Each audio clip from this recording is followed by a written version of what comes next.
administration breaking another deadly record. U.S. Customs and Border Protection says they've seized a record amount of fentanyl at our border this fiscal year. In fact, just last week, one Mexican national was finally sentenced to only 9 years in prison after trying to smuggle over 18,000 pounds of meth and almost 400 pounds of fentanyl.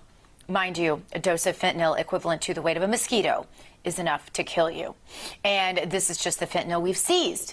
Nobody knows how much more has been brought over by gotaways. This will be impacting our country for decades to come. And speaking of our border, one governor who's at least doing something to secure the border is standing up to the Biden administration, who doesn't want him to. The Biden administration ordered Arizona to remove shipping containers that had been placed along the border to fill in gaps in the wall in the Yuma sector. And the containers are on Native American reservation land. So the Biden administration says they have to go, just so they can erect some of their own. Now, Arizona Governor Doug Ducey says no, that makes no sense at all. Therefore, we're not moving them. So joining us now live to discuss the state of our border, Real America's Voice correspondent Anthony Aguero. Anthony, do these record numbers surprise you at all? Not at all, Dr. Gina. Thank you for having me.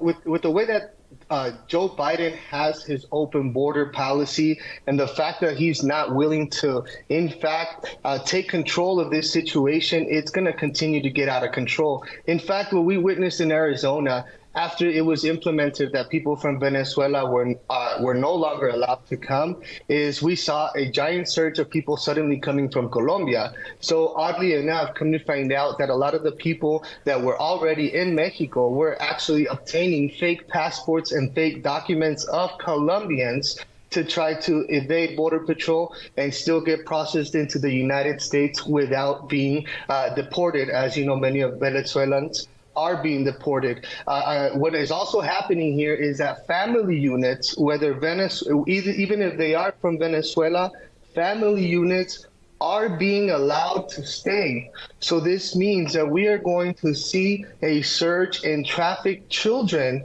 coming through the border. It is very easy for people to traffic children through the border because groups like the ACLU have sued Border Patrol. So Border Patrol cannot do any DNA testing on these children unless these children flat out come out and say, hey, this is not my mom, this is not my dad.